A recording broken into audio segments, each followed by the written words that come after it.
ये लोग इंडिया गठबंधन से पूछते हैं आपका प्रधानमंत्री कौन होगा। मैं बीजेपी से पूछता हूं आपका प्रधानमंत्री कौन होगा। दोस्तों, अगले साल 17 सितंबर तक अगर इनकी सरकार बनी तो उस पर भी आऊंगा मैं। अगर इनकी सरकार बनी तो पहले अगले 2 महीने में योगी जी को निपटाएंगे ये, और उसके बाद मोदी जी के सबसे खास अमित शाह को ये प्रधानमंत्री बनाएंगे। तो मैं लोगों को, देश के लोगों को आगाह करना चाहता हूं, मोदी जी अपने लिए वोट नहीं मांग रहे। मोदी जी अमित शाह को प्रधानमंत्री बनाने के लिए वोट मांग रहे हैं। न्यूज में आपका स्वागत है। मैं हूं आपके साथ अबरारुल हक रहमानी। दर्शकों, इस समय दिल्ली की राजनीति में एक बड़ा राजनीतिक विवाद जो है वो चल रहा है, और खास तौर से ईडी सीबीआई वाला मुद्दा जिस ढंग से आप देख रहे हैं कि एक के बाद एक गहराता जा रहा है। जाहिर सी बात है कि अरविंद केजरीवाल जमानत मिलने के बाद अब इस पूरे मामले पर भाजपा को खड़ी खोटी सुनाने से परहेज नहीं करें। और आपने देखा भी कि जिस ढंग से उनकी रिहाई हुई, जेल से वो छूटे शाम के 7 बजे कल, और फिर आज उन्होंने अपने कार्यकर्ताओं को संबोधित करते हुए कई ऐसे पक्ष, कई ऐसे बयान रखे हैं जिसके आधार पर अब ये कहा जा रहा है कि दिल्ली की उन 4 लोकसभा सीटों पर एक बड़ा फेरबदल देखने को मिल सकता है, और जिसकी संभावनाएं भी नजर आ रही है। दरअसल लोकसभा चुनाव के मद्देनजर अरविंद केजरीवाल और उनकी पूरी पार्टी इस ताक में लगी थी कि किस तरीके से दिल्ली की इन 4 सीटों पर अपनी जीत जो है वो दर्ज की जाए।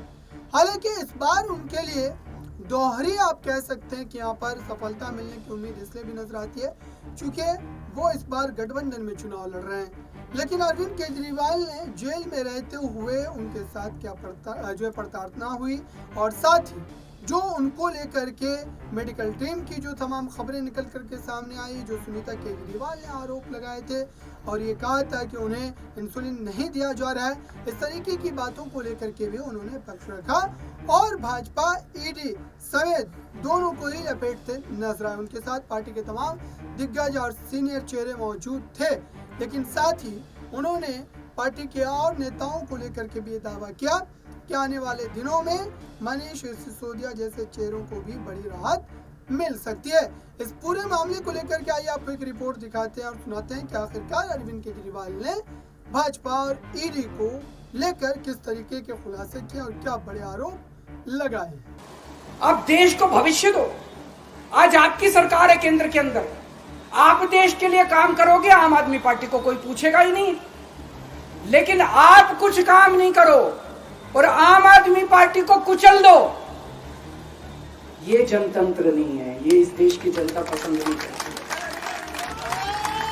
इन्होंने आम आदमी पार्टी को कुचलने में कोई कसर नहीं छोड़ी। छोटे से लोग हैं हम लोग, छोटी सी पार्टी है। 75 साल के अंदर इस कदर किसी पार्टी को और उसके नेताओं को प्रताड़ित नहीं किया गया जिस तरह से प्रधानमंत्री मोदी जी ने आम आदमी पार्टी को प्रताड़ित करने की कोशिश की है। मेरे को इन्होंने जेल भेज दिया। प्रधानमंत्री जी कह रहे हैं मैं भ्रष्टाचार से लड़ रहा हूं। देश के सबसे बड़े चोर, उचक्के और डकैतों को इन्होंने अपनी पार्टी में शामिल कर लिया। जिन लोगों को 10 दिन पहले मोदी जी कहते थे 70,000 करोड़ का इसने घोटाला कर दिया, थोड़े दिन के बाद उसी आदमी को अपनी पार्टी में शामिल करके किसी को डिप्टी सीएम बना देते हैं, किसी को मंत्री बना देते हैं, और उनके सारे ईडी और सीबीआई के मामले खत्म कर देते हैं और कहते हैं मैं भ्रष्टाचार से लड़ रहा हूं। मैं मोदी जी को कहना चाहता हूं, भ्रष्टाचार से अगर लड़ाई लड़नी है तो केजरीवाल से सीखो। प्रधानमंत्री जी, भ्रष्टाचार के खिलाफ लड़ाई केजरीवाल ने लड़ी है। 2015 में जब दिल्ली में हमारी सरकार बनी थी, हमारे एक मंत्री का एक ऑडियो मेरे पास किसी ने व्हाट्सएप कर दिया। उस ऑडियो में मेरा मंत्री किसी दुकान वाले से 5 लाख रुपए मांग रहा था। किसी मीडिया वाले को नहीं पता था, विपक्ष को नहीं पता था। आप लोगों को याद होगा मैंने अपने खुद मंत्री को सीबीआई के हवाले कर दिया, जेल भेज दिया था अपने मंत्री को।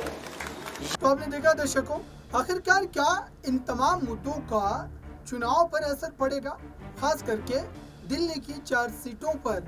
जिस ढंग से बीजेपी को ये पूरी उम्मीद है कि इस सीट पर अब जो है, खास करके जब 1 जून तक उनको जो है जमानत मिल गई, 2 जून को उनको वापस सरेंडर करना है, तो जाहिर सी बात है कि 1 जून को अंतिम चरण के मतदान जो है वो हो जाएंगे। और ऐसे में आम आदमी पार्टी को पूरी की पूरी एक ताकत जो है मिल जाएगी अरविंद केजरीवाल के बाहर आने के बाद से।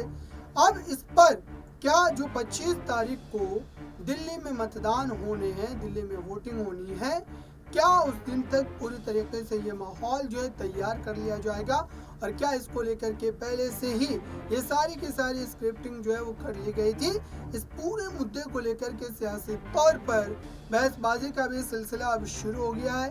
भारतीय जनता पार्टी इसको लेकर के लगातार ये कह रही है कि ये मात्र जो है टेक्निकल वजह से, या फिर आप कहें कि चुनाव की वजह से उनको रियायत दी गई है, उनको किसी भी तरीके की कोई जमानत नहीं मिली है, और फिर 2 तारीख को उन्हें सरेंडर भी होना है। यानी कि भाजपा इस पूरे मामले पर यही कहना चाह रही है कि आम आदमी पार्टी और साथ ही अरविंद केजरीवाल इस भ्रष्टाचार में संलिप्त है, उनकी पार्टी पूरी तरीके से भागीदार है, और जनता को इस भ्रम में नहीं रहना चाहिए कि उन्हें रियायत मिल गई है, जमानत मिल गई है, बल्कि मात्र कोर्ट ने चुनाव की वजह से उन्हें थोड़ी बहुत छूट दी है। इन्हीं तमाम मुद्दों को लेकर के अरविंद केजरीवाल ने ये कहा कि जब इस मामले पर संजय सिंह को जमानत मिली, और ख़ास तौर से अब अरविंद केजरीवाल को भी जमानत मिल गई है, तो जाहिर सी बात है कि जितने नेताओं को इस पूरे मुद्दे में फंसाया गया है, उन तमाम को बारी बारी से जो है छुटकारा मिलता चला जाएगा। आइए इस पर अरविंद केजरीवाल के एक और पक्ष को सुनिए। उन्होंने ये भी कहा कि चुनाव में अब नतीजे कैसे उनके पक्ष में। सुप्रीम कोर्ट का बहुत बहुत शुक्रिया अदा करना चाहता हूँ। उन्होंने 21 दिन दिए हैं, एक दिन में 24 घंटे हैं। मैं एक दिन में 24 में से 36 घंटे काम करूंगा, पूरे देश भर में घूमूंगा इस तानाशाही को रोकने के लिए। दोस्तों, जितनी मेरे अंदर ताकत है, मेरा सब कुछ कुर्बान है देश के लिए। मेरा तन मन धन सब कुछ कुर्बान है मेरे देश के लिए। मेरे खून का एक एक कतरा मेरे देश के लिए, मेरे शरीर का एक एक कतरा, मेरी जिंदगी का एक एक पल मेरे देश के लिए। मेरे देश को बचाने के लिए मैं पूरे देश में जाऊंगा। दोस्तों, अब एक बहुत महत्वपूर्ण बात करने जा रहा हूं, उसको ध्यान से सुनना। ये लोग इंडिया गठबंधन से पूछते हैं आपका प्रधानमंत्री कौन होगा। मैं बीजेपी से पूछता हूं आपका प्रधानमंत्री कौन होगा। आप लोग सोच रहे होंगे केजरीवाल क्या बात कर रहा है, मोदी जी होंगे। नहीं, मोदी जी अगले साल 17 सितंबर को 75 साल के हो रहे हैं। बीजेपी के अंदर मोदी जी ने 2014 में मोदी जी ने खुद ने रूल बनाया था कि बीजेपी के अंदर जो भी 75 साल का होगा उसको रिटायर कर दिया जाएगा।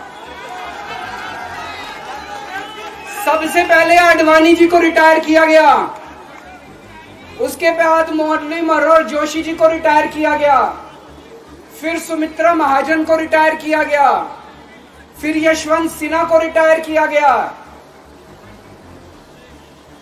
अब मोदी जी अगले साल 17 सितंबर को रिटायर होने वाले हैं। तो मैं बीजेपी से पूछना चाहता हूं आपका प्रधानमंत्री का दावेदार कौन है।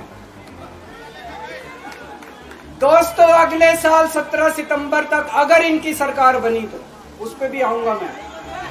अगर इनकी सरकार बनी तो पहले अगले 2 महीने में योगी जी को निपटाएंगे ये, और उसके बाद मोदी जी के सबसे खास अमित शाह को ये प्रधानमंत्री बनाएंगे। तो मैं लोगों को, देश के लोगों को आगाह करना चाहता हूं, मोदी जी अपने लिए वोट नहीं मांग रहे। मोदी जी अमित शाह को प्रधानमंत्री बनाने के लिए वोट मांग रहे हैं।